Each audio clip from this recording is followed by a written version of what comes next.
So Karlach. I've heard of her.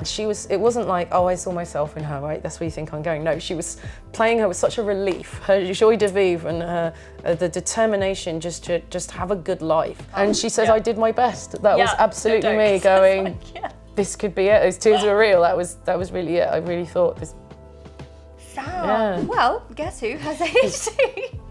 You should talk about that. There's some really. Talk about that. What we love is a bit of pearl clutching when you guys find out we know about fan fiction. Now, hi everyone!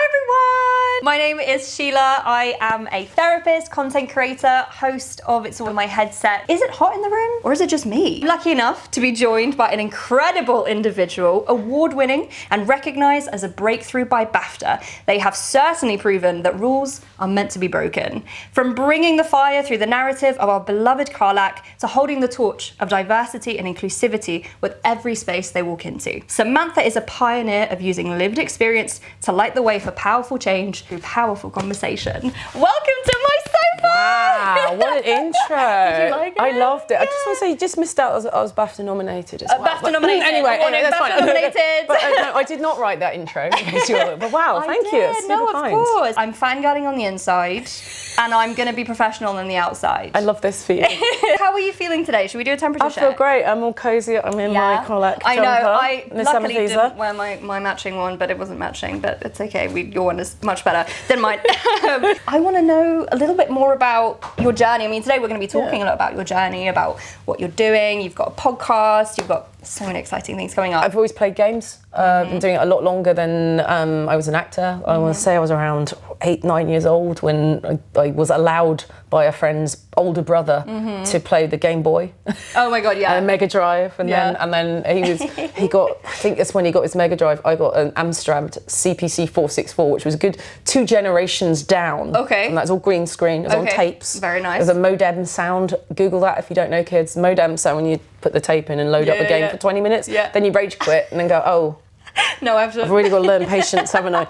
And I didn't. So video games. I always loved telling stories or being in stories. So I, for a very good English teacher at school, got quite passionate about English literature, so I could write about the thing I enjoyed and academically do quite well. So, you know, a lot of us did literature and have ended up in games. It's a degree for people who don't quite know what they're doing, but they have a spark of creativity. So through that, I was at university studying literature, and we had a Shakespeare module. And so I got you did English lit at uni? Yeah. So I went out and so I went out like a lot of us did. It turns out. I went out and got to see a lot of Shakespeare because I was lucky to be in London, which is where you're going to see it all. And I went, oh, okay, this is affecting me on a very deep, much deeper level. Okay. As a kid, I was very shy. I'm still quite introvert, but I was taken out to weekend singing, acting and dancing classes, right? Like an hour of each on a Saturday. And I hated the acting, didn't really understand because I couldn't see it. That's so interesting. Couldn't see it. And it was just a bunch of obnoxious, 9-year-olds yelling at each other. This was drama. I didn't like it very much because I hadn't had that rich inner life of experience yet, I imagine. It was about being very showy, right? Yeah. Not space, it also individuality. If you sing, you either hit the note or you don't. Or if you dance, you either can do it or you can't. There is an aesthetic way of ranking things in a way you couldn't. With acting was so subjective. I just couldn't get my head around it. And then seeing a lot of these Shakespeares, I was like, oh. So I started looking into that on an amateur level, and then just really long story short, I was auditioning for I think a sitcom, like a pilot sitcom, and the director had known the late Douglas Adams and said that they were casting for the adaptation of Mostly Harmless, which is the 5th book in the trilogy, The Hitchhiker's Guide to the Galaxy, who is the daughter of Arthur. Spoilers, you've had about 20 years to read it. He has a daughter who's like thorn in his side, so I got to play stroppy teenager. Okay. So suddenly I'm in the room with the A-listers of the medium and had to pretend that this was normal for me. And I was out of my depth and I didn't know what I was doing. And a lot of our work we do outside the studio, you don't do it inside. So you've gone and done all that, and after a while it becomes muscle memory. So these actors could walk in, read it once and be amazing, and I'm doing it, I'm struggling, and I thought I don't want to be in that position again, so I found out about drama training. And that's how I got in. What was it like to have a taste of that though? Incredible, but to go like, I don't think I know what I'm doing and I'm not very comfortable. So I think if I train, that'll happen. And I've never felt uncomfortable with a genre or anything I've understood. I can analyse text. The degree, English helps a lot as well.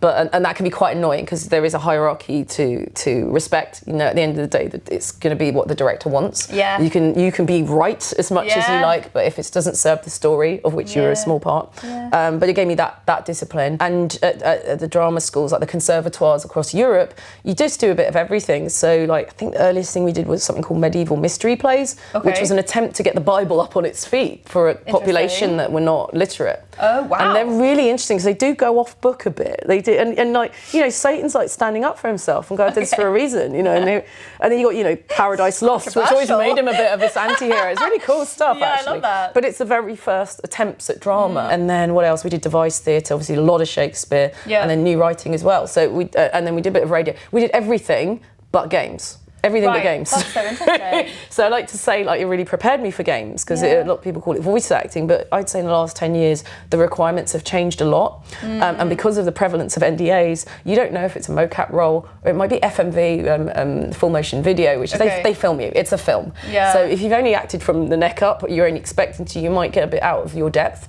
if suddenly your body is telling the story. And if we fast forward to Baldur's Gate 3, it was fully mocapped, and it meant I could sort of take the foot off the accelerator on the voice, just bring it back because the body's doing a lot, and it's a lot more like theatre. Body language and and it's mask. So in mask you don't speak, but your body has to be very truthful in telling the story. That's where this training comes in. While I was training, Assassin's Creed 2 came out. Ezio was just incredible character. I thought this a new Shakespeare character. He was just so full of his flaws, his bravado, and then he falls really hard, doesn't he? You're so right about it's that. It's incredible character, and I thought, okay, so they're quite sophisticated. People are acting in these things now. And then, like, really when it dropped was the option to play a female character in Mass Effect. That was Jennifer Hale. Went, oh, okay, so people like me are in games. And so that was sort of in the back of my head. I was cold calling a lot and it wasn't really working. It was the in-person meetups where you meet devs. Okay. Because people wear so many hats in this industry that I don't know, the audio engineer is possibly casting it. I find it so interesting, the fact that you study English literature gives you such a depth to the work that you do. I guess you're always looking for... I do text work on it, for sure. Yeah. How is that working with, like, scripts and... Yeah. So obviously I did a lot, I was doing indies and micro and Hobbs Barrow is what led to Karlach, and that is a micro indie. The game is set in mid 1800s England. She's a sort of proto Lara Croft. This is pre-archaeology, right? This is, I'm going to go and dig a hole, and whatever I find, I get to keep. Okay. Great, everyone great? I'm going to rob some graves. I know you're a bit superstitious about it, but it's science. But yeah, that was through years of knowing Dave Gilbert, who from Wadjet Eye Games, who directed it, put me in touch with Cloak and Dagger, who wrote it. So we did it in order. Okay. So this is very unusual because micro indie, they gave me just a full script, which you don't normally get on the big games. There's too much dialogue, and we'd always do a sort of who, what, why, when, right? Even on an old Shakespeare, just to make sure you've got all the facts. There tends to be very little subtext in the Shakespeare. People tell you what they're going to do. Whereas in real life, and now there's a lot to hide, and it's great. You have all these delicious secrets, and you can play with that. But the most useful one for me is what do other people say about me? And with Thomasina, it was that she was a horrible snob. Okay. She's actually quite a snob. She doesn't know that, you see, but now I know that. You know I that can about inject her. that into the character. Going to Karlach, which was the next role, only my lines, so kind of look at where we're going, but I can't really rehearse. You shouldn't a performance or anything. You just know what the words are going to be, so you don't trip over them when they come up. Yeah, I like that. I like, my weird brain likes putting things together out of order and go, oh, that was page 47 where we went left instead of right, that sort of thing. Talking to the other actors who I'd bump into on breaks, 'cause we recorded solo, we'd bump into each other. They'd be like, oh, I've just been doing all these Karlach lines today. My character really loves her. And that seemed to be the thing. Like, everyone really liked her. And I was like, oh, okay, that's nice. Because I had no idea. And I guess Karlach had no idea either. So the Karlach had all sorts of opinions about everyone. Yeah, Karlach is, I mean, you know what? Well, I'm gonna put a pin in that. I'm super curious. Yeah. But along this time, what was the impact for you on an interpersonal level? You're going into a room, you mentioned feeling a bit out of your depth. There's also this idea of you not really knowing exactly what you want to do. I feel like sometimes not having a vocation can really impact someone. What was the... There was a whole music career that I don't talk about. Hold on.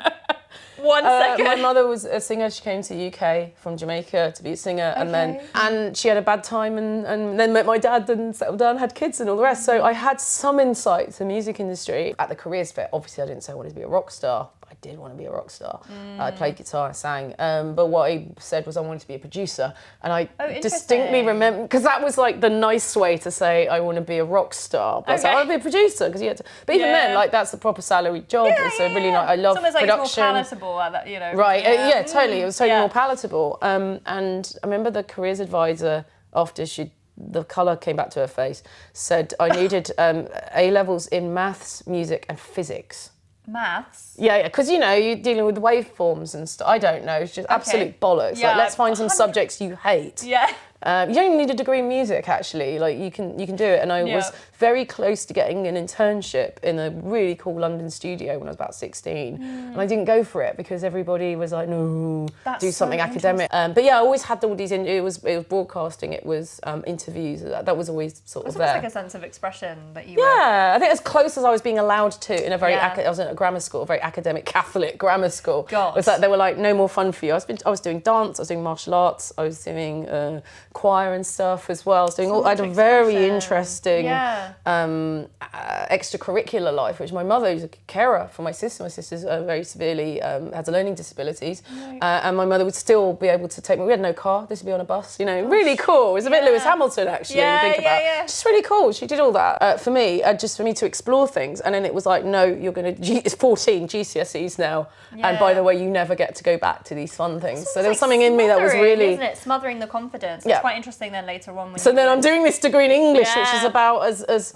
far away from academia as I can get. Sorry, humanities kids, but you know what I'm saying, right? They look down on us for it being a soft subject, and then going, oh, right, no, the self-expression I get, and it's a physical art form, and yes, I want to do more of that. So that's a longer answer, but I haven't ever answered that in that way. So, in terms of finding kind of acting through voice, but also through mocap, the whole shebang, what was that like for your expression? Coming out the other side of drama school, go straight back into audio stuff because I made those connections with the Hitchhiker's Guide. We were going to take it on tour, which we ended up doing a few years later, which was fantastic.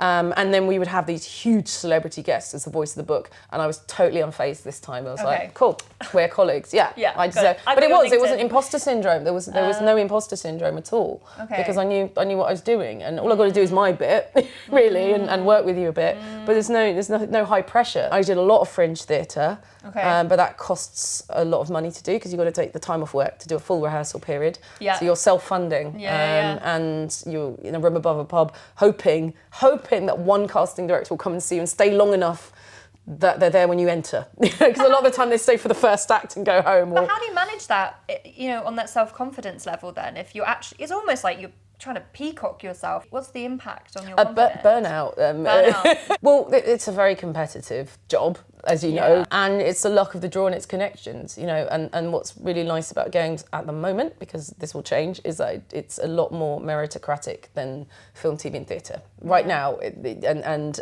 what you look like doesn't matter, and that was a problem. When I came out, which was I couldn't tell where I was from, that the audiences would be confused, and there's no way I can play a Jamaican Irish person. Well, I'd love to talk a little bit about diversity, inclusivity. That's a huge part of what you do. Can we talk about your experiences? Sure.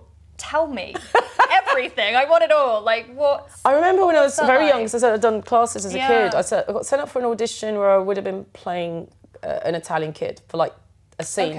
Right, the film was set in Italy. And I don't think an accent was required, but I just remember the feedback being, I don't look Italian enough. Right, and that then became all the feedback is, you were great, but you don't look X enough. So it's you don't look British enough. You don't look Jamaican Irish enough.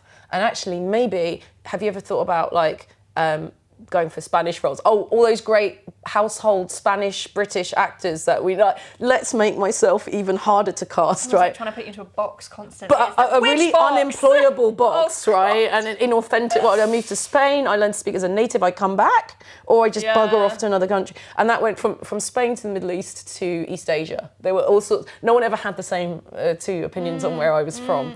And in games, it doesn't matter what you look like. So it's been a very welcoming thing. And as I said, I love telling stories. It really doesn't matter the medium.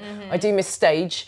And I did 20-Sided Tavern in, I was going to say in Broadway. It's off Broadway technically, but it is on 42nd Street, I'm just saying. It's still Broadway. We can say it's still Broadway. It's still Broadway, even if it's off slightly. But no, I had a great time with that. Do you think there's a long-term impact regarding the experiences of trying to be kind of shoved into different categories almost, or having to identify as one thing when actually you're a multitude of things. Wasn't that wonderful in acting that I get to play all the things? Yeah. And unfortunately, we're recording this too early. This time next year, there are so many games coming out, and I'm going to play everything across all genres, all sorts of roles. So you guys are really doing it. It's happening, Yeah. and it was actually the BAFTA red carpet that did that. It was never. It was being seen, ironically being seen, and being in that prestigiousness. A lot of people, relatives, friends who don't play games, and that's totally cool. Suddenly going, okay. Yeah. And I think that happened with the casting people as well. It was very. It's a bit sad, really, because you hope the work stands up in its own right, but then I think the decision makers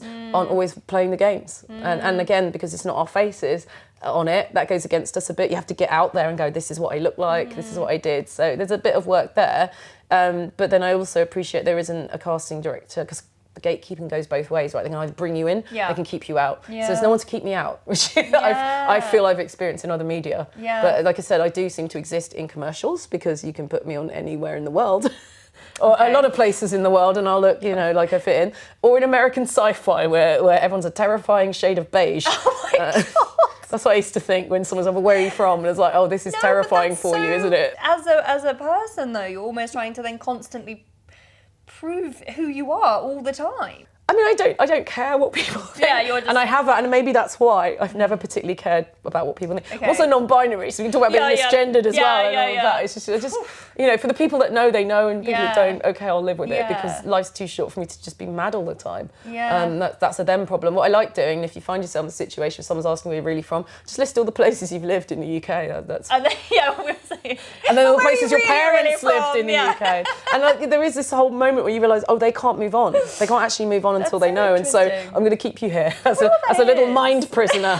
I'm just going to keep you in your discomfort. And maybe you'll start realising that there's something weird about not being able to have a conversation with someone if you don't know their ethnicity. Yeah. And then you go, but you don't look like blah, blah, blah. And you go, well, this is a picture of my grandmother and my grandfather. It's exhausting. So, okay, let's talk about then, you step into identities of different people in your work. How do you maintain who you are, or your self-expression through those roles? I feel that a lot of acting, a lot of portraying other humans or bipedal creatures. Let's go to move and bring tieflings into the occasion, mummies, and tabaxis and all of that.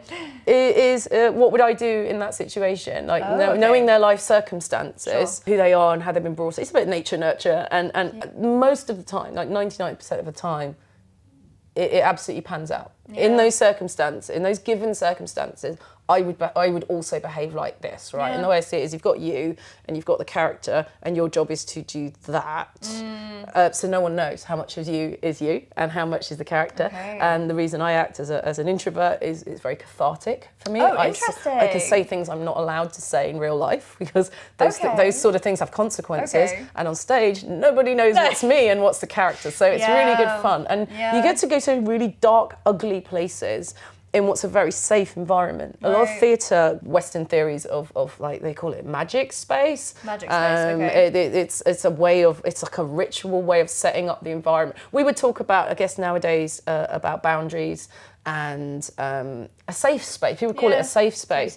But in theatre we would say, this sounds so wanky and I'm sorry, it just is, and it is about respecting each other, and the audience comes in, they buy in, right? They've paid for their ticket, they're going to sit in the dark, hopefully they'll be quiet and not munch on sweets, and they're going to go along with the story. And so that is the safe space. They're going to they're going to wait till the end, till they make a decision about your character, what you did. They're absolutely going to go along with you. And any luck, what you've done is presented someone who might be a bit tricky or a bit grey area, and provided some empathy. It's a sort of empathy machine, theatre.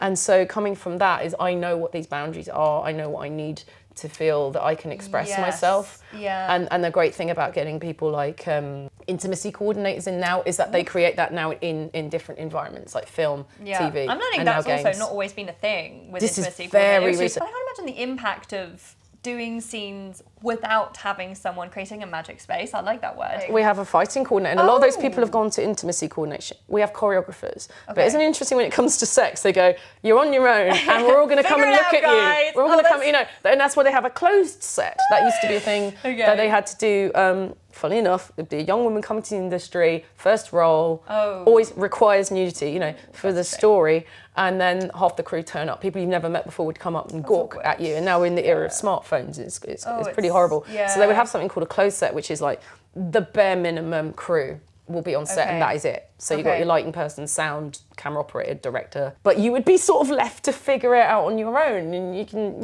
you fill in the rest of that sentence. But and yet with, you know, choreography for dance, you have someone there. They don't go just figure it out because that'd be dumb and dangerous. And the same with fighting, that would be dumb and dangerous. There was an interesting lack of that. Every other area it is catered to, and now so a lot of choreographers and fight coordinators are coming into because you know they're cousins. It is like a choreographed thing. You've obviously discussed what you're cool with, what you're not cool with. It would be the same in a fight. You would discuss that. Is it okay to touch you there or not? So we do that, and it's just more horizontal.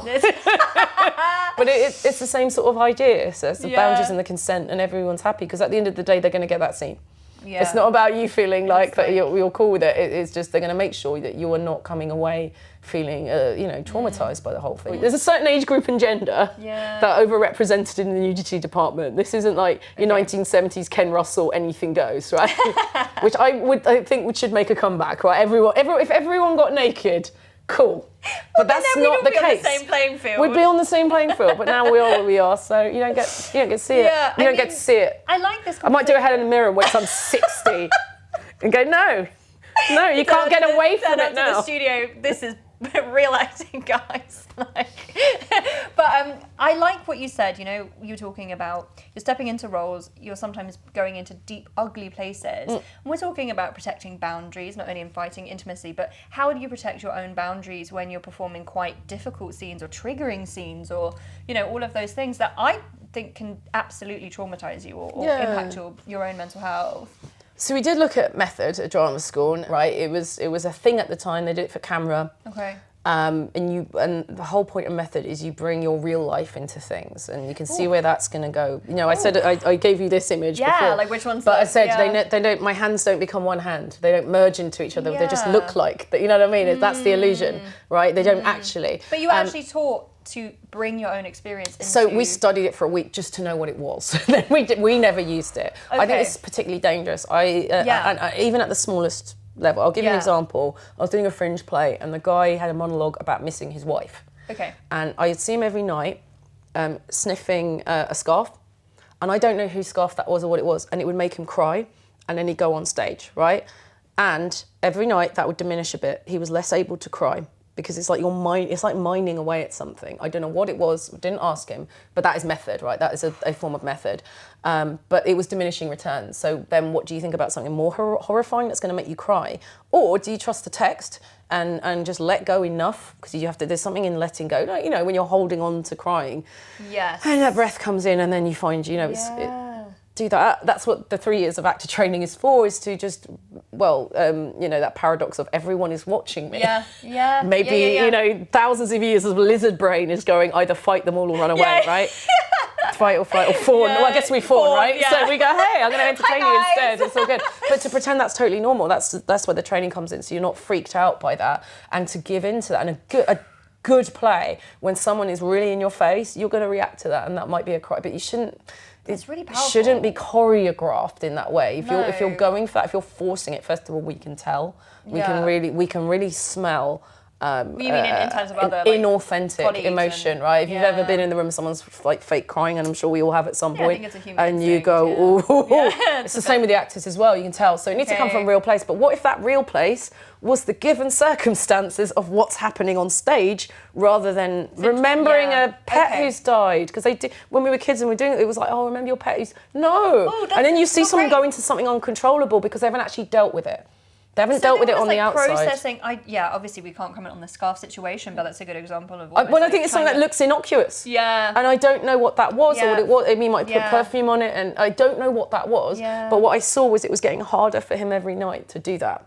Forcing yourself also to process emotions that you're locking away, and then I guess you're left with almost like the impact, the aftermath of that, walking. And there's no aftercare. The box that you've opened, and then walking back home you know. Do you have any rituals for yourself? I said rituals, but do you have any ways that you step in and out of difficult scenes, or? I'm very lucky at the moment because I've got a game that's coming out, I think we're announcing February. Super micro indie, so like really do like check my socials and particularly Instagram where I'll be talking about it. Amazing. But let's say it's like you witness stuff. There's a phone that's recording conversations that you would normally not want to be recorded. Let's put it that way. So these deep, very deep, big fights and things. You know, very domestic, very real, very prescient. I'll tell you afterwards what it is. Oh yeah. And I think we're going to do stuff with Safe in Our World on that. I believe to talk about that safeguarding. Good. That's really good. The safeguarding on it, and so for me it was not too many takes for that one because it was a very dark place for me to live in. It wasn't a fantasy world where there's some magic or there's I can fight my way out of it. It's very much living with the circumstances person who doesn't see a way out. So it was quite a lot, and I don't have a lived experience of this person, but I'm an empath, and over time it gets a bit easier. Again, it's that letting go and allowing yourself to feel those emotions. And this person goes to some very ugly places depending on what you pick for her. Oh gosh, okay. Or and is really susceptible to forces around her. Let's just say that. Not wanting to give things away. Yeah. But it was a very vulnerable position to be in. Now I know the writer. I trust the writer. We had a safeguarding person, just making sure we call. It was really cool. But I found it when we didn't have a safeguarding. I found it quite difficult. I was taking it home with me. It was just very hard to sit with this person, you know, and. I wanted to take her out and hug her, and it was really hard. And that on stage you would do the play, and you get the resolution. And on a game, you're coming back every couple of months doing a bit more. And I'll go, are we not record? Are we doing more of that? And it was a lot. It was a lot. So I'm okay. I'm big enough and strong enough to deal with it, and that's fine. But if it had come early in the career, maybe that would have been a bit difficult to take me. I remember before I trained, I did a short film, and that started to happen as I was really thinking about her circumstances quite a lot and taking that home with me. And it hadn't happened since then, and we're talking 17 years, maybe 20 years ago. So it's not a habit I had, but it was a very challenging character. And I said to sort of split it up and do it every few months. It was quite. There's no dread in it or anything, but it was challenging for me on that level. So I gave feedback, and we had someone for safeguarding, and so the sessions were a lot shorter as well. So to repeat when you're having a breakdown and you're doing that again and again and again, and that happens on camera. It's very famously documented what it does. And I think a shortcut is to do method, because you're basically living that character now. You are not turning on when the camera's on and then turning off. It can become very self-indulgent very quickly, because you are allowing yourself to publicly maybe express things you haven't done. And so just quick, tangent, TTRPGs I think is a problem for that, because what you've got is there's no bar to entry. They haven't had an actor training, and I think a lot of the time they do bring stuff into the room that they're not ready to use, and you shouldn't be using it for a game, and I know many stories of people where you realise sort of halfway through the game, they're actually living, this is real, and now we're going to have to just change the way we play, because we've got to guide this person back to the light, because if we're cruel to them while they're desperately seeking approval for something, they're not going to have a good time, and the whole point is to have a good time. So I think that actor training becomes more, and by most British actors that you've interviewed, Doug trained, Jane Perry trained at the same drama school but at different times. Abu, Ben, they trained same sort of training as us in London. We've all got that. I loved this that you did, trying to almost create like a thin veil that you're still able to pull on real emotion but not from a real place. Or if I was in that circumstance, I'd be angry too. But I'm not going, now I've got to remember a bust up I had at Christmas where I had a really bad time, I'm going to bring that in and mine it until there's nothing left. Not going to do that. It's not good for me. I empathise with it. I don't want to take too much away from your story, but just as a therapist, firstly, it's a lot of resilience that you build through your own training. But being in the acting industry is like resilience. A lot of resilience. But also as a therapist, like learning how to do this, and I've never really been able to explain it in the way that you have, in terms of... I want to be a human in the room, and I want to be able to navigate someone's emotions or navigate their story, and it's doing it in a way which is a fine line of not then navigating it with my own story 100% through it. It's almost like being a therapist, being a person, but not being Sheila completely. And it's such an interesting journey to go on, and I definitely, as a trainee, I would sometimes, if I had very difficult clients and where sometimes all, you know, their stories could mirror some of my own stories, and I would be like, hold it together, don't cry. You know, you're almost like feeling the reliving through what they're doing, and it gets easier after a while naturally when you start to kind of think, well, I can see, for example, this person's story and my own story, but it's about looking from the outside. And I suppose it's similar in certain characters where maybe some text or some themes are relevant to you, but it's that resilience and that holding back of... I think the fact that role play is used in therapy is the bridge between our worlds, you know, and it really is. And I keep meeting folks at conventions who say they're therapists who use D&D. Listen, as a safe place to discover consequences for our actions. I would love to. I actually work with another charity called Game Therapy UK, and they do Dungeons and Dragons. I've heard of them. Yeah, they're amazing. They do D&D for PTSD and veterans, individuals with emotionally unstable personality disorder. They literally run games and one-shots in order for individuals to learn decision making, like turn taking, empathy, you know, or at least. And what you're doing is you're giving them a mask and going, look, I don't know what's your character and what's you. Wink. Yeah. But it's true, you don't. Once you take on the persona, once you play a role, we don't know. And again, it can be a very safe place to discover that. So what a great way to do it. If people are going to bring that to the table, maybe have a therapist as a DM. Yeah. I need to start DMing. I really, like, that's a massive player, but DMing is... then you've got to do it then. I know. I feel like... It's a lot. It's a lot. It's also just my, you know, mounting feelings of responsibility of wanting people to have a good time and, you know, wanting that to... Anyway, tangent. Which means you probably should create a player character who's a complete douche. Yeah. Just to live that fantasy. To be like, see what the dark side is like. I am super interested in one thing. So I'm going to go back to your stepping into the booth, or you're, you know, at least giving text and scripts. Do you have much preparation? You said, right? I know we spoke previously about it. Sometimes you'll just get the words that you're going to say today. Yeah. But that's challenging, because what if there is themes or like a scene that's really triggering? Yeah, so this is a problem that we're dealing with equity. The Actors Union is something we're asking for is, can you please give us some notice? Yeah. If there is sex. And you know, games often contain violence. So, and you've got things like witchcraft, right? Some people... they don't want to even say those words because of religious reasons, personal reasons. But like, for God's sake, do your research and realise that that's a thing, and you can't spring this stuff on people. Because a poor actor, they've been put in a real position. They don't want to lose their job. They want to work again. They don't want to get a reputation for being difficult, right? And there's a people pleaser in us as well. Okay. So you want to go on, you want to do the best job. And so then you've got an actor who's uncomfortable, who's saying, no, I'm fine. I just wasn't prepared for this. I'm fine. When that's actually not the truth. You're not going to stop the session and say, I'm not doing this. It's not going to happen. So that kind of sucks. So we've been working equity for some time to try and get that, so and get any sort of official guidelines. So if we could just get an agreement, you know, we just about asked casting directors, if you could just send us a no for my mental health, just let me know it's a no, because then I'll let go of that, because you're projecting into the future and going, will I have to cancel that holiday? Will I miss that wedding? Oh my God. And they don't tell you, and then the time passes and you go, I suppose I didn't get it then. You can imagine a couple of those. There's a real lack of communication.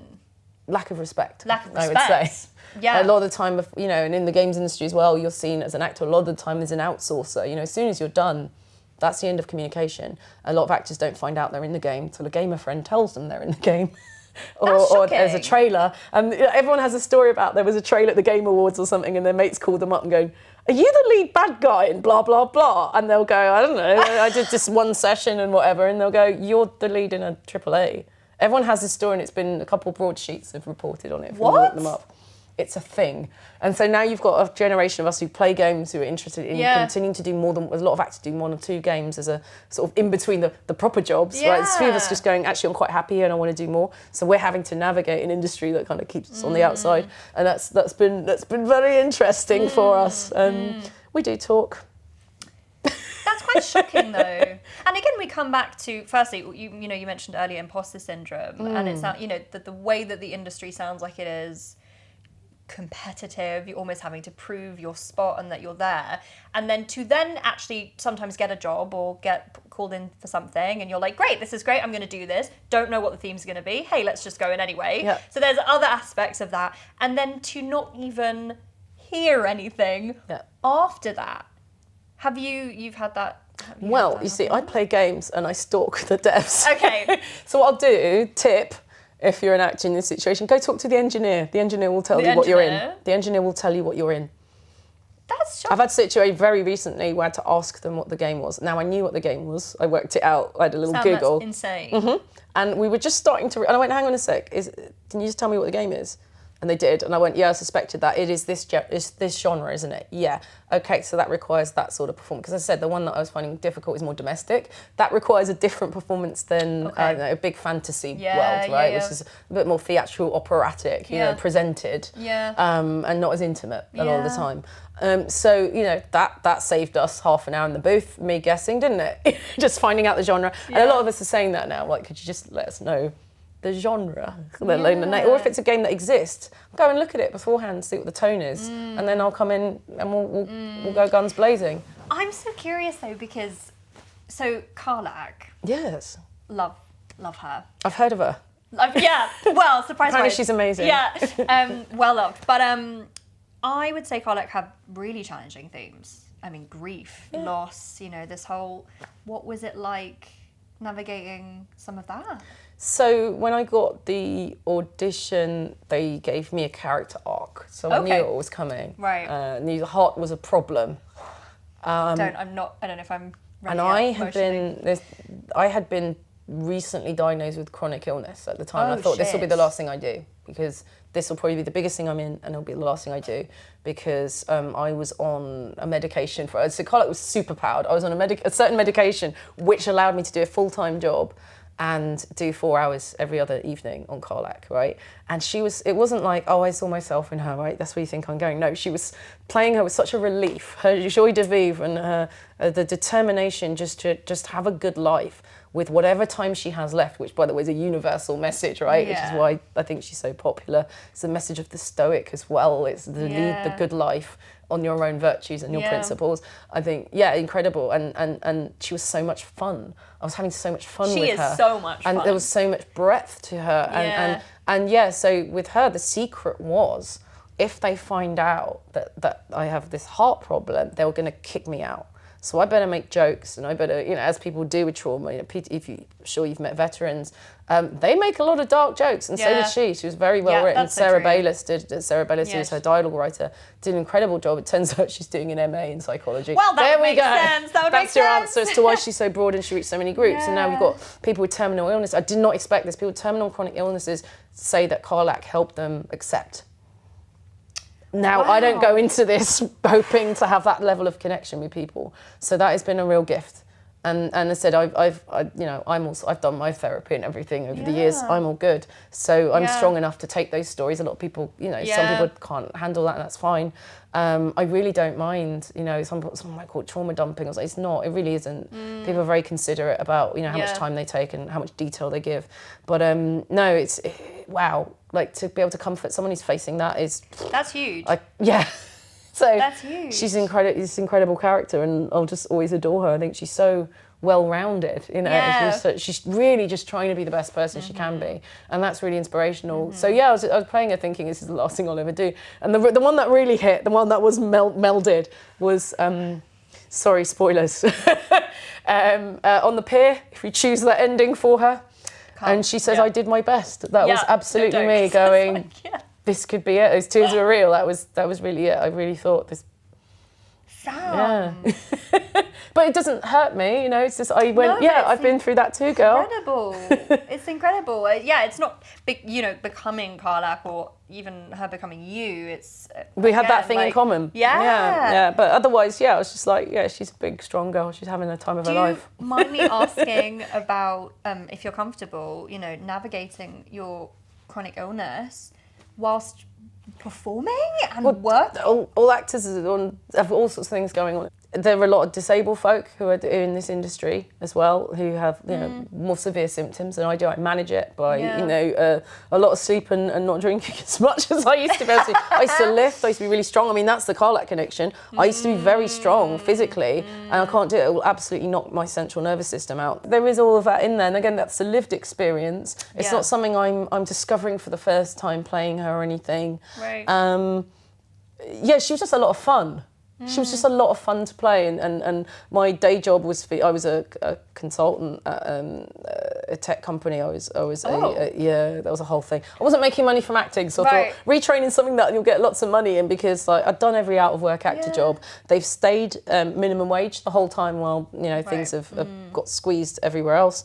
They also understaff, so it's not an actor friendly thing anymore to be a theatre usher or work in a bar or anything. Like, you will be fired if you take if you're too successful of an actor. So you're always on the back foot and you're not making any money, on a whim of a casting director. I couldn't do it anymore. So I was like, oh well, obviously I'm only going to be able to do audio stuff because I can't commit long term to going to a location when I have a salaried job. So the therapy was in getting away from the day job, not in the chronic illness stuff. Weirdly, because I think the day job made it worse. It was this is under lockdown. I'm working from home and I'm finding it hard to get out of bed and work. And I'm going, you're getting paid a lot of money. There is something going. And that's when I started therapy. I started therapy for the job, not the years of weird film and TV experiences that I'd had where you're gaslit constantly. No, it wasn't that. It was my streak of perfectionism. That was actually drove me over the edge. Yeah.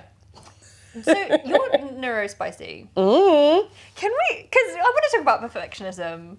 As a streak. I would say most actors now are ADHD, right? They have ADHD, and I think we are rewarded by the work we do, right? So you got to pick an idea. If it doesn't work, throw it away. You don't get too offended. You don't get offended if someone doesn't like it. And then the hyper focus, and Karlach allowed me that hyper focus. I was going in every night and just 4 hours of this wonderful being, who's living her best life. No, Karlach gives me neurospicy, like especially when even in camp when she's dancing. Well, on the spot, I can say I didn't do those bits, and I didn't know they were in there. So, and I didn't know about the Clive as the bear, so they were added in as like a bit of character flavour. But yeah, that absolutely tracks. I hope they never fix that. Especially when it's inappropriate. Someone's having a really close heart to heart, and she sort of danced away, go, God, I'm alive. This is amazing. And that's how I felt as well. I was like, it's great. It's great. I am alive. I am here. And in this moment, everything is fantastic.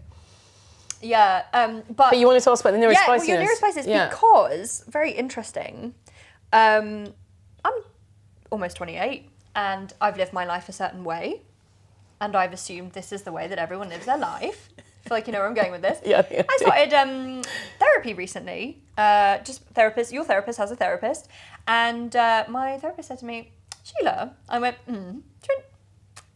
had a neurodivergent assessment. I was like, no. Why would I have them? I said, why would I have that? That's ridiculous. Why would I ever? All of my friends, by the way, are either autistic or ADHD. Yeah, we find each other. Yeah. And so that becomes our normal. Like and they know where we're going. They know this weird spider chart. And you have the same language. They get it. Yeah. Like you understand. But I just thought genuinely, I was like, I might be the token neurotypical. Like I just didn't. Well, anyway. Because it's normal to you. The problem is everyone else is judgment, not you. Yeah, absolutely. And, guess who has ADHD? Yeah. Me! So I'm super new to it. And actually, I would really love to hear about your journey because I'm still learning about all the moving parts of it and realising, oh, that's why I do that. Yeah, I'm really glad you found out in your 20s because it was a lot later for me. And there was that morning, that life you could... Recently. It was straight after PG3. Because everyone had ADHD, right? Okay. The directors, the engineers, and they're chatting away, and I'm hearing all this. And I'm going, yep, that's me, and that's me, and that's me. Oh, shit. Oh, fuck, yeah. And I said the conversations actors have, all over the shop, and we totally get it, and it's all very heightened and excited, and that shared experience. And then you meet, and you're a typical person. They're going, what? Can you go back? I don't get it. You go, how dare you? Yeah. You're obviously not intelligent enough to keep. Like, you're weird. Everyone else gets me. Like, everyone. All my friends who I've handpicked, they were just like me. Like, So, within that world, I never had a problem with an actor with that, so I didn't know. As a kid, as I said, I did all these really cool creative things. That was great. And then it stopped and I got a bit down. I wasn't expressing that part of myself. And then through the literature, I find the self-expression again, and it comes back. Creative and that's what it was. It's a huge thing for children with ADHD. Yeah, 100%. So then I got this job, right? And this job is during lockdown. So, and then I get Baldur's Gate right at the end of lockdown. So it's all recent time, right? This is within a 2-year period.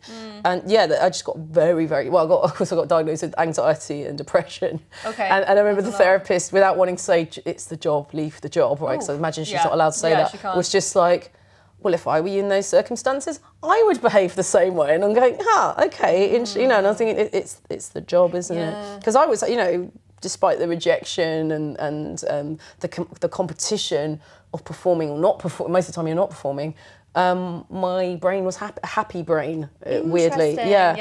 Because, you know, you go and do a workshop, you go see a play, you have that flexibility. Even that's just time with yourself to reflect, to go and read, all this stuff. As soon as I did a 40-hour week, and because it was tech, and I seriously had imposter syndrome on that, I didn't have a degree in computer science, I always felt I was keeping up. And of course, the better you are, the faster they want you to do it. And that stress of that, what am I going to say in the next stand-up? I haven't done anything, I don't know what I'm doing, I don't want to ask for help.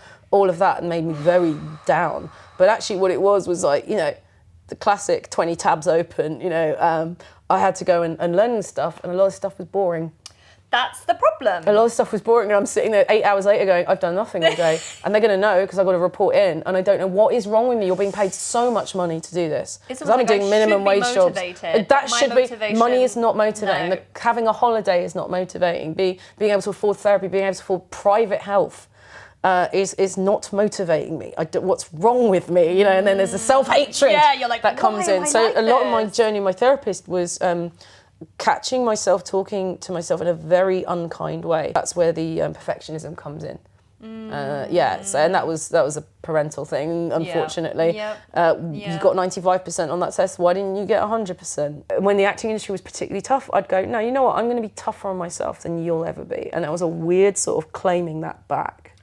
But you're going to be a bastard, I'm going to be even more of a bastard. You can't hurt me because I am much tougher on myself than you are. So that was really weird. And I did that was for a very long time. I did that, and actually doing Baldur's Gate and just being trusted with my own instinct and being allowed to do what I wanted and being validated, going, yeah, that's a take. Your first instinct is a take.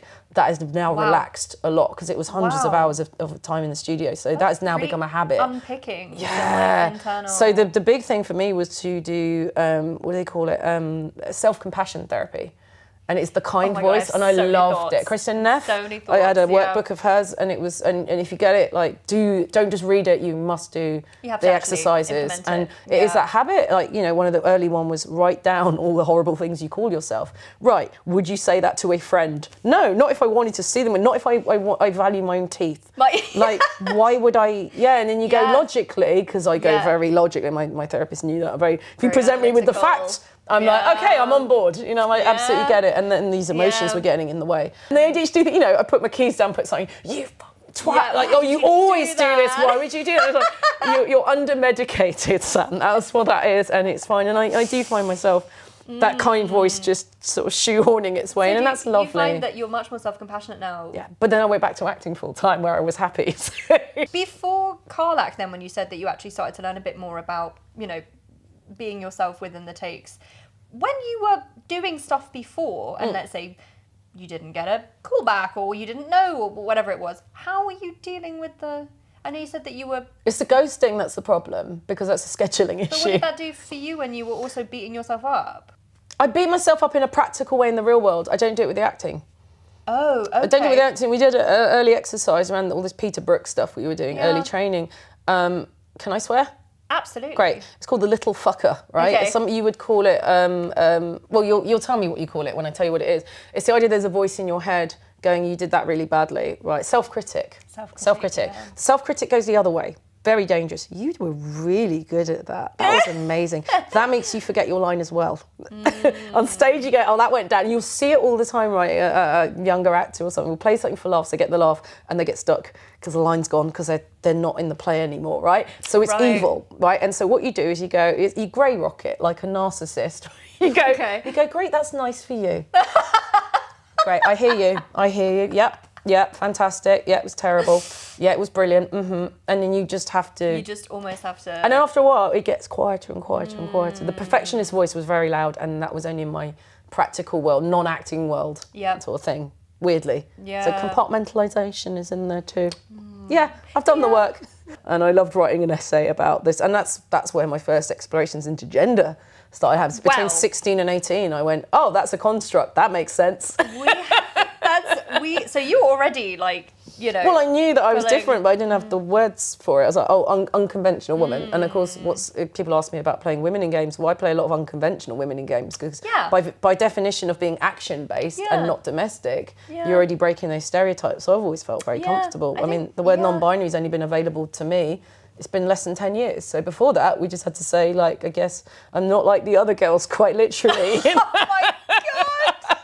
Shall we talk about that? Because that's a huge part of your journey and also what you do in, you know, when you walk into spaces, the conversations that you're having. Having said, don't bring your real life into it, kid. I was playing a alien in Torchwood for Big Finish, who uses they, them pronouns. Okay. And I had been around they, them folks in tech. Yeah. They tended to be assigned female at birth and look a bit soft butch. I was like, oh, obviously I'm not that then. In Torchwood, Russell T Davies had created the character. They're a psychosexual polymorph. So they were a pleasure model, if you know your Blade Runner, right? They're like the Pris character, pleasure model, but they will morph into whoever you desire. Wow. And they are there to please, right? Okay. And they've been used as courtesans, as weapons around the universe. Yeah. And this character finds themselves on Earth, and of course it's Torchwood, and it's a queer paradise. So everyone accepts them immediately, is really kind to them, and of course everyone's calling me they, them all day. And I'm going, oh, this is quite comfortable actually. I can be this. I can look like this, more feminine. I could try and look androgynous, but people are still going to try and gender you into those two. They are going to. Yeah. When I was a kid, it was Boy George. Is that a boy or a girl? Right? Bowie. Is that a boy? You know, like and if someone's androgynous looking, that's genetics. Yeah. It doesn't mean that they're actually non-binary, right? People have come to me at cons going, you know, you helped me realise I didn't have to change anything about myself. Yeah, I was going to ask you. And it's that rejection of external validation which has kept me through as an actor. So I don't care. I will put my work out there, and you enjoy it or don't enjoy it. Yeah. I don't need to know about it unless you're directing me at the time and it doesn't fit the story. But I'm happy offering something, just putting it out into the world, and you do what you need to do. Yeah. And if me wearing a pride flag or something makes you happy, then I'll just do it more. If it makes people upset, I'm definitely going to do it more. I'm going to do it anyway. I'm going to do it even more. I just want to unpick you know, you leave that project, you're starting to be like, this is something that feels right for me. What did you do? I mean, were you having conversations with your loved ones, or were you actually just more so, what was the It was like, process? I have a name for it now. Okay. That's what it is. I have a name for it now, and I prefer they, them, but like I know what I look like. I don't mind she, her. It's always a bit of a shock, because in the UK we don't ma'am and sir. Unless you're in a posh establishment or you're being arrested, right? That's the only time you're ever going to hear that. God. I feel that's the only time you're going to hear it at the Ritz, or when someone is like, come with me, madam, you're under arrest. You know? But then you go into Europe, you go to America, and the mamming and sirring gets very aggressive. And I'm like, oh, God. Yeah. I look what I look like. I get it. Yeah. Fine, whatever. But if I've told you, then die. If I've told you and you're doing it anyway, then do one. I mean, in terms of even playing a tiefling, I mean, alien, fantastic, but tieflings as well, like if we're talking about diversity in the lore, I mean, what I've always loved about tieflings are never fitting in, they're never being able to fit into a mould, because there's so much about their origins that people just can't seem to wrestle with. But it's the outsiders, it's the feared outsiders who either, the tieflings either play into it, you've banned me from doing all the regular jobs, fine, I'll be a thief, or they try and prove themselves, or they'll be a paladin or something and go, I'm a good one. Yeah. What I loved about Karlach is she's so big, and I don't know if this is intentional from the writers, she's just so big and scary looking that no one really comes up to her face much in the game. That's true. Like you witness it happening, you know, at the Grove and everything. Yeah. And that's very interesting playing as Karlach, because I was so done with that very early on. I was like, do you know what? I don't care. Because I didn't find the kids charming. I didn't like them very much. So then their parents were coming after me as well. And I was like, do you know what? Just kill each other. Look, I'm a barbarian, and I'm having to be a diplomat. No, I have no idea, and I certainly don't have the skill points to be able to get through this without everyone dying. Like, so you know what? You just do it. I'm gone. You remind me of the bit where you can walk up to like the kids and he's like, "Can you say something inspirational to the children?" No. Good news, kids. You're all gonna die. It's like, how are you feeling? Are you good? I'm good. I'm invigorated. Good. Yeah, me too. I'm like really excited. We've got some real talk. I'm getting some free therapy. in front of all of you. How wonderful for us. I wanted to go back to kind of themes of grief and loss. I know that you've experienced grief. Is that something you'd be comfortable talking about? But yeah, we spoke about it previously, like the themes of grief, and we know that's a big part in a lot of the characters, to be honest, you've played this theme of loss, but you have experienced that in your own life, and I'd love to know a little bit more about the journey of grief and perhaps what that's looked like for you. Yeah, I feel there's now 2 answers to that question, so you're going to get another 10-minute monologue out of me. So my father died back in 2012, and it's just an odd one, like losing a parent. You just get used to the grief. It might not burn as much as it did, but it doesn't go away. And I don't want it to go away and to remember him, you know. But there was a real habit for the first few years going, I'll tell Dad about that later. And then, I can't, you know, that little switch in the brain that you got to just switch off after a bit. But something I realised as a motivator, and it's something I have in common with Karlach, which is enjoy this short life you have while you have it, is by the time I was 19, I'd lost 3 friends. And I don't know if that's normal or not. Because my family are from all over the world, all my grandparents had died before I was born, so I never got that big milestone moment when you realise, you know, they're not there forever. Yeah. So we didn't have that. The first one was hit and run. She was 7. I think I was 8. Oh my God. The second one was next door neighbour had spina bifida, and it got him at 15. You have a short life on that if it's not managed. He had water on his lungs and he was gone overnight. And then when I was 19, my best friend killed himself. And we didn't know. It was like, we just didn't know. And I remember when that happened, it was like, okay, he had been an actor and he was a musician. He was actually doing quite well for himself. And I was like, do you know what? I'm going to do this for you, actually. And that was a real motivator to me getting into the acting and stuff. Weirdly, because I was like, he was a real extrovert and I was the introvert, and we kind of balanced each other out. Yeah. And I was like, I'm going to be braver about this, and I'm going to go and I'm going to do it for you. And he was called Sam as well. So I'll carry him with me, and I'm still with him as his mother. And that was it just kicked me up the arse, that whole carpe diem and live life to the fullest. And if that is like, that was in Karlach, then that is in Karlach because of that. Just that drive to go, do you know what, this could end tomorrow. Live the best life you can. And it turns out that's what the Stoics believe. But just the idea of like, you create your own rules and you live with them. And the whole point of life is to live a good life, whatever that means to you, by the way. It's not a judgmental word. Like it must be, you know, your virtues are what you choose, but you choose your own rules and you live by them. And I've been kind of doing that for a while. I imagine those people would have been surrounded by death in a way that we're not so much because of modern healthcare. But there's something about, losing people at an early age like that, like friends of your own age. That was a real motivator. To death so young. Yeah.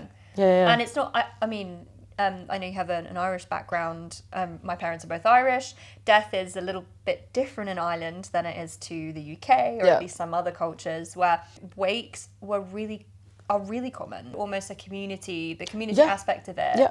Having a young person process what grief looks like, what death looks like. But you experience so many in such a short period of time.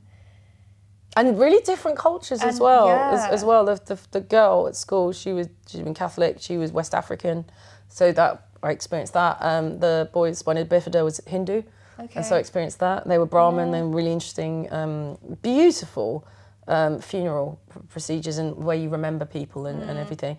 And there was Sam, it was a humanist funeral, and so I've seen a bit of everything. And I just think it's really important to make the most of this plane. We definitely know this one exists. I don't know about the next one, but this one absolutely exists, and we can make a heaven or a hell out of it. We absolutely can. Even people in the most dire situations around the world, who aren't obsessed with the internet or external validation, will lead more satisfying lives despite the lack of material possessions. In a way that we've convinced ourselves in the West that the only way we'll be happy is through material possessions, and now attention from and approval from strangers, and that's not the way to go. They say comparison is the thief of joy. And that would be my big tip. If it's not seize the day and live each moment like it's your last, then I would say, like, do not compare yourself to others. It's not good for your soul. But it is that, isn't it? And I think, any form of grief, I think losing a parent, I mean, at least for me, when I lost my dad last year, it was like all of a sudden. I'm sorry, that's not long ago. But it changes you fundamentally, but also I realise now that things that bothered me before, small things, life's things, or, whatever it was, I just couldn't give a fuck now. Yeah. And I don't know if this is bad to admit, but sometimes I find it difficult when I hear other people complaining about very minuscule things, which is, I don't want to not empathise. One day you'll understand when it happens to you. But, I don't want to not empathise, because I think everyone has, a reason to feel the way that they do. Absolutely. However, you're also allowed to be annoyed by their behaviour. But also when you have experienced the loss, the same way you're like, oh, I wish I could tell this person. Like the amount of times I'm like, oh, I got to send this to my dad, and then it's like, never mind. And I do think part of not just to focus on Karlach, but at least because of the themes in Karlach, for me was so, I played it before my dad died, but then oh gosh, yes, of course. Yeah, I replayed it after, and it was such a different experience for me. Yeah, it was just, I can't even get the words out, but it was almost just that idea of life is short and you're making the most of it, and whatever is fulfilling to you is the most important thing. Yeah. You have a really cool podcast.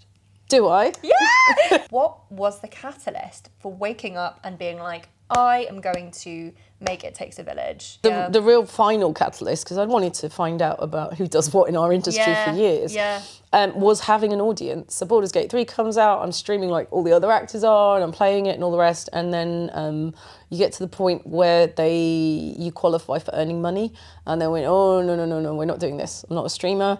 And I can't, again, like I said earlier, I offer something into the world, that's it. It's not a two-way conversation all the time, which is what streaming is. I'm not that comfortable about the commitment of that. Also the building the audience and the community and all that. So the first thing it does when it's called affiliate, right? When you can, and then you get partner when you get more of the pie.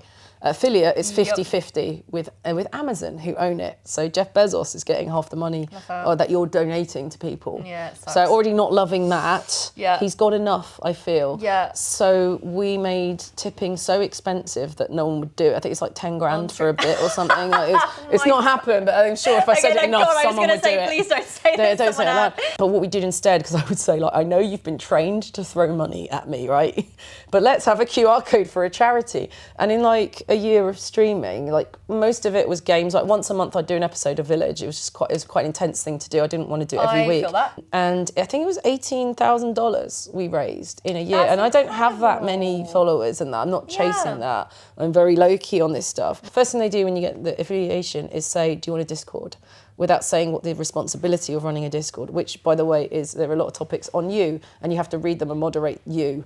And I'm an introvert, so that really protected me. I was like, no, God, that's the worst thing on earth. Why would I want to do that? Have your own. Don't invite me to it. I don't want to know what you say about me. I'm pre-internet. Just don't feel you need to involve me. It's all good. So I was doing everything that was anti-streaming, right? I was trying not to make money off it. Even like people giving me subscriptions and that, I didn't like it.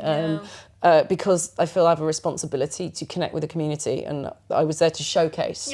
Baldur's Gate 3 comes out, Twitch is happening, and I'm going, I'm not sure if I want to really do this regularly.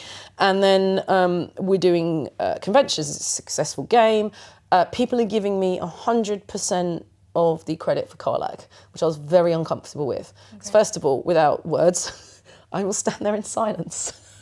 There was nothing, the idea of like, I'd say, but the writer, and they'd go, but, you did it all. And I'm like, and the people who helped me, the movement. So, I was like, can we just please shine a light on people that have actually contributed towards the games? Because weirdly, as actors, in the games industry, we feel pretty invisible for all the reasons I've said. We feel like outsourcers. And yet we'll get more attention than anyone else. Yeah. So can we bring some other people up? And there were people who'd really helped me out in my career, who'd given me recommendations or introduced me to people or, whatever, just good people. And I wanted to celebrate them. And that's how it began. Wow. And so we get a lot of actors, because I know there's a lot of actors, and they'll talk, and I don't have to do very much, so just chill in the background, go. And their stories, man, they have the best stories. But, recently talked to Sophie, who's a lead artist, so it's a challenge considering you probably want to see. So we had, some clips of work she's done, and she's just a good egg. I've known her for a long time, but I didn't really know what she did. Yeah. So we got her on, and to to directors I've worked with who I know very well, we can go very deep. And then the other little bit of magic is we have audience questions. And when it was live, you could respond directly to where we'd gone. So it would go real deep cuts, things I didn't know about. They would just, it was magic. Because they'd go, I completely have forgotten I'd done that. Or how did you know about that? And then they get into it. Or you'd have someone on chat going, we had John Phipps who served in the Marines and then worked in the FBI for a while. They're very open about that. They can talk about it. Who did a show and tell. He's basically Indiana Jones, all right? That's cool. What he's like. This is the whip I took out of the Taliban commander's hand. And he was like, what? He's amazing. And and then people in the chat were going, he served in such and such. And then people are discovering they know each other. I mean, that was the real magic of it. And not doing it live kind of takes that away. But we still... community, we still... And the community is then faced towards the guest, not me. So I feel comfortable with that. And now we're doing it in studio this time, which is a lot easier for me. Really exciting, and we can clip bits for social media. Me and Dave Jones is something else. That's the latest episode that's just gone up. You should talk about that. There's some talk about that. Because what we love is a bit of pearl clutching when you guys find out we know about fan fiction. Now, don't delete it all. We're not looking at your names. We're not reading very much. We just know it's them. We don't really care. We're kind of flattered by it. And we're all grown-ups. At the end of the day, it's a game with sex in it, and that's cool. We're cool with it. It's fine. Just carry on. It's about the origin story of this person and their journey through games. And then, obviously, we will talk about, maybe the biggest project they've done. Yeah. But it will start, tell me about childhood. When did you get into games? And then what are you doing otherwise? And I think there's only one exception. Everyone had another career before they got into games. No one's walked straight in. And Dave Jones started acting professionally in his sport. He'd been doing it younger, a bit like me, suppressed it, got a normal job of all that, and then it comes back to bite you. It's so validating though, I think, also for other people. Even if people at home are watching and they're listening to this, maybe they are in this position where they're like trying to force themselves into something that isn't a vocation. You are actively showing people that it's okay to fucking change your mind and to decide something doesn't work for you any longer. I feel like as much as, creative places are growing and it's fantastic. I mean, the gaming industry has grown so much, even recently. We do still think that there is a stigma in being a creative and making a living out of being creative. Just imagine how many people watch that and go, you know what, I can fucking do that. And the revelation that the actors have a second job a lot of the time. We don't actually make the money out of acting. Yeah, I think it's incredible that you're also giving a platform for that. And I'm sure other people in the industry, not only just actors, but producers and all sorts, but you're giving them a voice. The industry really likes it, which I was surprised at, because obviously when I'm doing it on stream, I don't always know who's there, but the loudest ones are Karlach fans. Like, just, you're cool, please listen to this person. That's all good. Or you'd see chat explode, they'd say something I hadn't caught, or, really, like Mark Choi again had done some stuff on The Witcher, which I didn't know until I showed his reel. Everyone's remembering where they were when they fought this boss. God. And I'm going, Mark, you got to let your light shine a bit more, all of that sort of stuff. Yeah. So there's really wonderful moments. You obviously can't see them, but... The other day I was at Golden Joysticks, and I've presented it 3 years in a row. Never been nominated, always the bridesmaid. But that's fine, it's fine. I get to be sassy and threaten them as Karlach every year. It's definitely not me. It's not that. No, that's not that. It's definitely not me. But every year you sort of say what you've been in and that, and I introduced myself as the host as It Takes a Village, and then went on to say what I did as an actor. And they clapped, a room full of industry people clapped, and I'm like, oh, you've watched it? It threw me off completely. I was like, I've got to do the tough bit now. Like, shit. Like, it completely threw me off. Yeah. I didn't expect that at all. And then a round of applause for Karlach. And I was like, you remember me. Because it's 2 years after. I don't assume anything. And all these other shiny new games come out, and that's it. And I didn't win any massive awards for Karlach, so I don't assume anything, right? And then they clapped for Absalom, which is a new game that's come out, a beat-em-up game that I'm in, and a little bit for Fading Echo as well. Yeah, well, we're actually going to talk about Fading Echo because I am so excited. We were talking about NDAs and the difficulties in navigating when you can't talk about things. Let's talk about Fading Echo because it's super creative. One is really cute but fantastical and amazing, and it's all about creation and destruction, and I'm kind of obsessed with it, but I'm going to let you talk about it. Because it's so exciting. So on the technical level, it's a first-person adventure game. It's in an anime style. It's part of the Echoverse. It's based on a TTRPG from 8 years ago. Oh. So me and Jasmine Buller, Jasmine's writing it, and she plays one's mother in it too. we were, oh God, it was terrible to open a podcast like, so it's a TTRPG. Why are you making a video game, you crazy fools? And then I think we laughed a little bit too long. But it's good stuff. It's out there.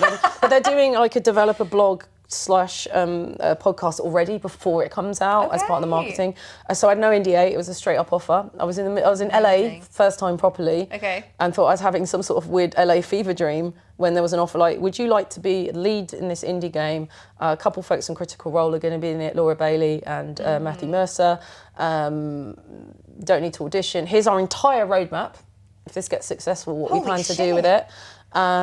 This is who's doing the music, like everything. I haven't signed a thing, right? This has just come straight into the inbox via my agent. You up for it? And it was like, yes. Oh, and they're former Blizzard devs. So they know, they've made games before, they know how to make a game. This is a new indie called New Tales. They're based in Lyon in France. I've just come back from Lyon in France because they had me come out and do some socials with them and hang out with them. And that's amazing. It was so sweet, you know, because you do, as I said, you normally come in at the end and sometimes it can be a little imposing. I did bring them treats from Fortnum and Mason because Lyon is the gastronomic capital of France. And my partner said, don't bring them M&S for the love of God. M&S. What's fancy from you? It's not fancy for people from Lyon. Anyway, I won them over as far as I'm aware, so it's all good. But they had, you know, the creative directors bring in breakfast to them every day. And I got to go to their stand-up, you know, and they've just present their work to each other. And I said, do some silly social media stuff. We played together, we did round tables, all before the game comes out. It could totally flop, who knows? But we did have a limited alpha that came out a couple months ago, and the amount of good faith it has towards it, because it's obviously not perfect. It was the first, I want to say, half an hour to hour of the game, depending on how you play on it. It was just pure delight. People find it fun. People are finding it fun. It's really important in a world full of, you know, medieval, dark, grim, dark stuff, which seems to be in vogue this year. It's really stood out for that reason. And the gameplay is fluid in that one can turn into water. She's a cute little blob of water with a smiley face.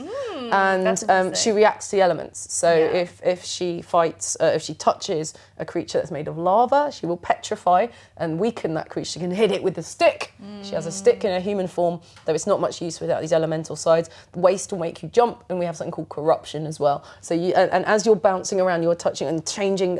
You touch something hot enough, you turn into steam, and you'll fly. And so it's constantly changing. And they did a little interview with Maxwell Sterling, who's doing the music. He's based in London. He's a great composer. He's got this sort of orchestral thing with glitch in it. And for a game that's set in a multiverse as well, it's perfect. I mean, they showed me something the other 2 days ago. It's the opening bit where she finds her new powers, and she is falling for ages, forever and ever. And we had a very crude 2D sort of storyboard, and now we have the fully rendered thing, and they played it with the music, no voice, no special, and my hair stood on it. It was so gorgeous, and they haven't polished it up or anything, so I'm so excited. And seeing what they've implemented since that playtest a few weeks ago has blown my mind. Really? So I'm so excited for it, and it's just delighted people. It was, you know, they won't mind me saying, it was glitchy. it was a certain PCs it didn't work on. We didn't get the hair. You didn't get the lovely blue hair that she has. But everyone was cool because they knew it was a work in progress. And now they feel part of the playtest because they are. Their feedback. I've been there. I'm in the room. I'm all over their Discord. There's no NDA. I've seen the feedback. They have implemented that feedback. Wow. It's wonderful. We've gone and re-recorded bits because, you know, they've gone. So it's a sort of way of doing early access without charging people for it. You know, without feeling that they've made an investment because they've paid money into it. It's really lovely. So they're going to do it again. They are going to do it again very soon. You're absolutely part of it. Yeah, they're even getting them to now name some of our baddies. So they're absolutely part of it. Yeah. And the social media, they come up with this silliness that like when the Louvre jewels were stolen, they had one stealing them. Let's say vroom vroom with a little crown on. I want to unpick all the aspects of it. So having this connection, I would say quite deeper connection with the team, with every person that's making it. What's that been like compared to maybe not having that experience? Yeah, well, it means I give it a better performance. Oh, okay. So I get there quicker.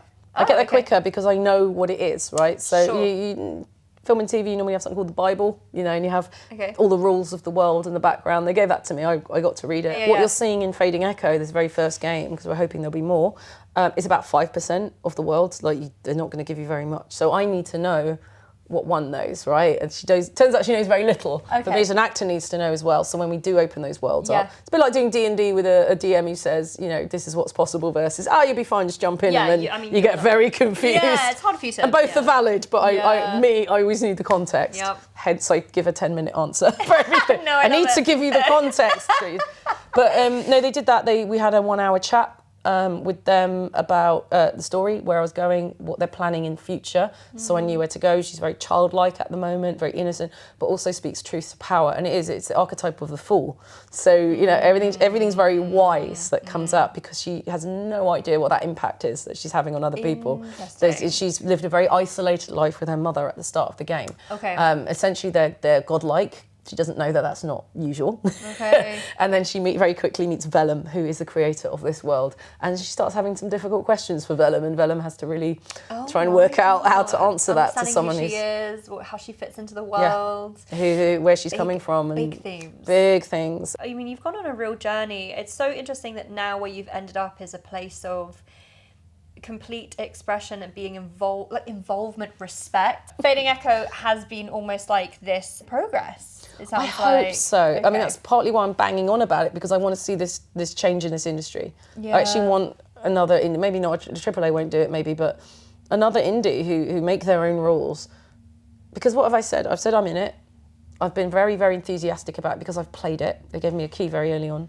I love the team because I've met them. Yeah. I've mentioned the other actors. What's spoilery about any of this? I know what a spoiler is, and of course I haven't revealed that, because if I do Macbeth, I'm not going to give you the spoilers. So, unless I go, it's been 400 years. Just, you know what I mean? Like, I know where the spoiler, I can sense where that bit is and avoid it, and that's it. Yeah. So I don't see what the harm is. Of course, that requires an actor to be invested and educated in it, but there are plenty of us now who are very public about our love of games. Like, please involve us. And it turns out, apparently, people will buy the games for the actors. Not always, and you know, but in the same way that people will see a film because of the director or the leading actor. Like, it is the same for games. And again, I think because it comes in from tech, because game comes in tech rather than from the more traditional art, sometimes there's a disconnect about that.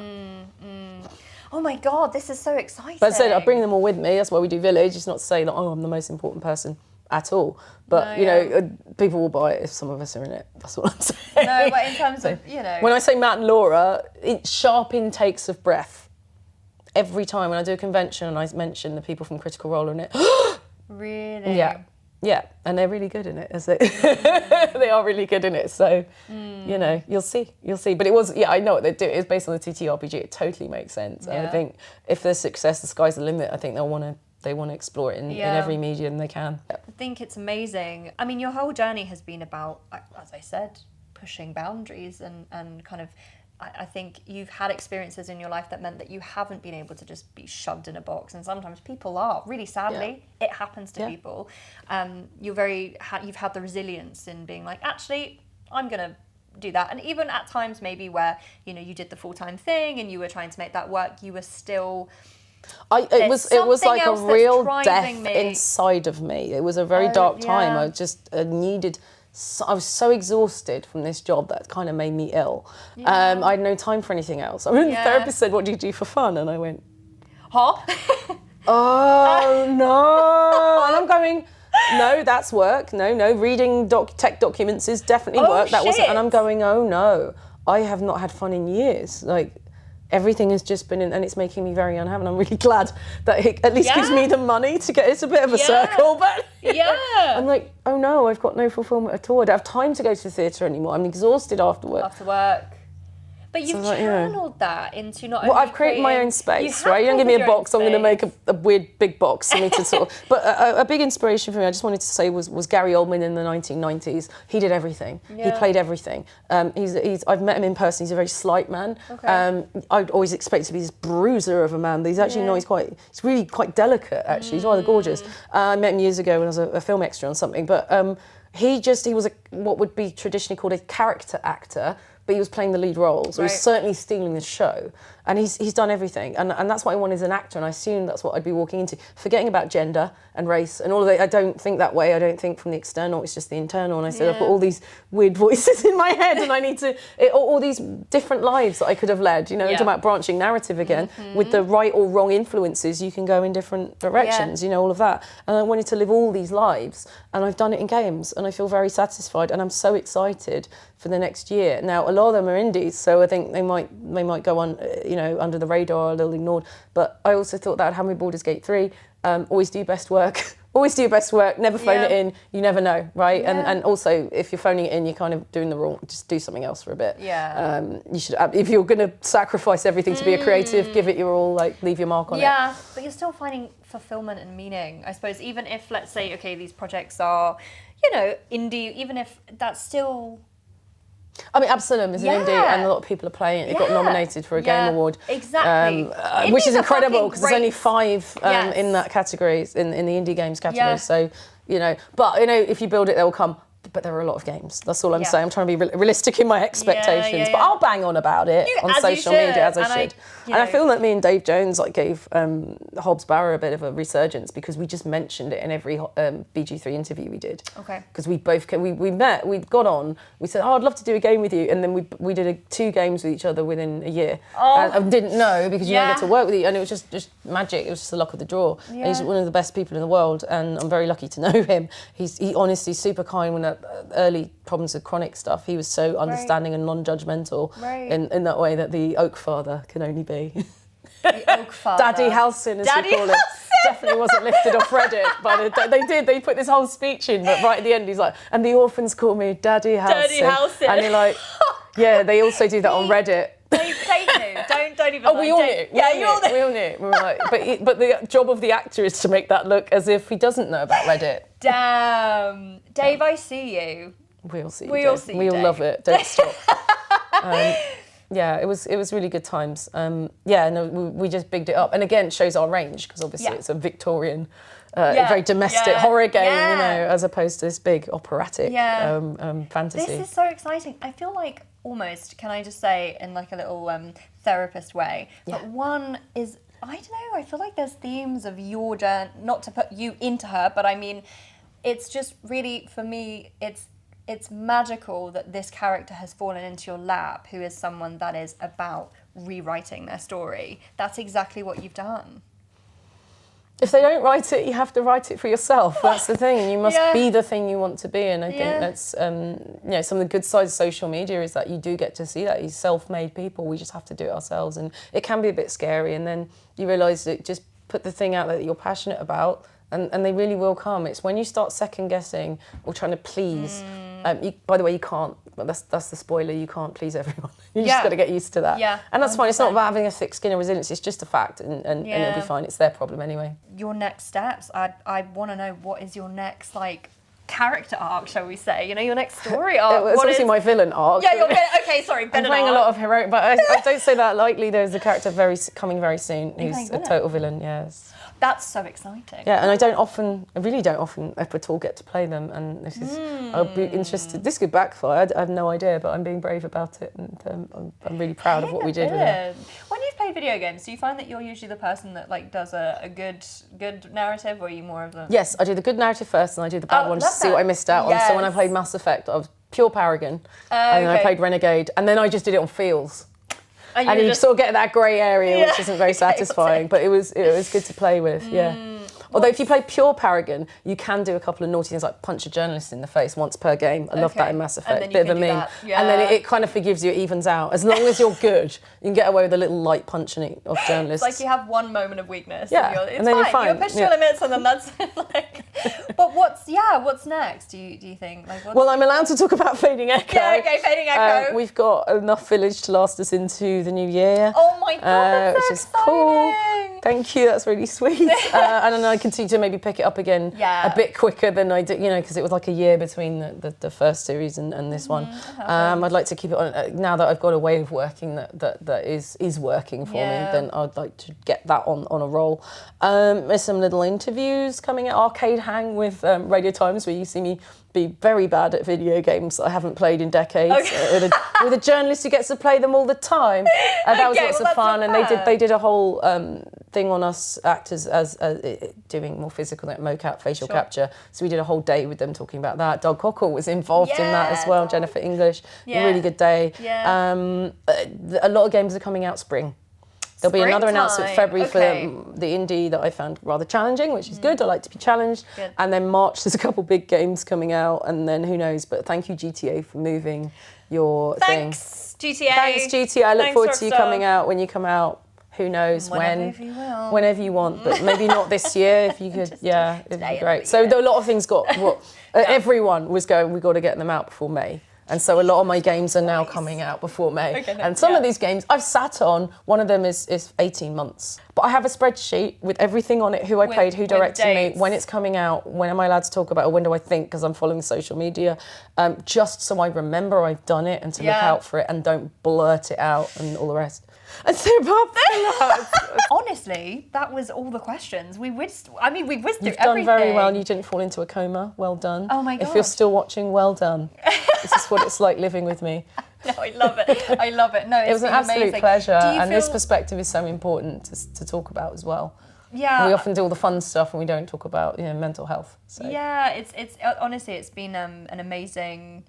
I just love having the insight into what makes you. Thank you for giving me a platform. Thank you. Of really appreciate it. Thank you so much. Yeah, I just like socials are Instagram and Blue Sky, and unfortunately Twitter, because not everyone moved to Blue Sky like they said they were going to. Blue Sky. I ended up taking my Twitter in the end. But Insta's been kind. Insta's been all right. Insta's all right. Yeah. Insta's not too bad. Yes, all the exciting things. Thank you so much. Thank you. It's been amazing. Oh my God.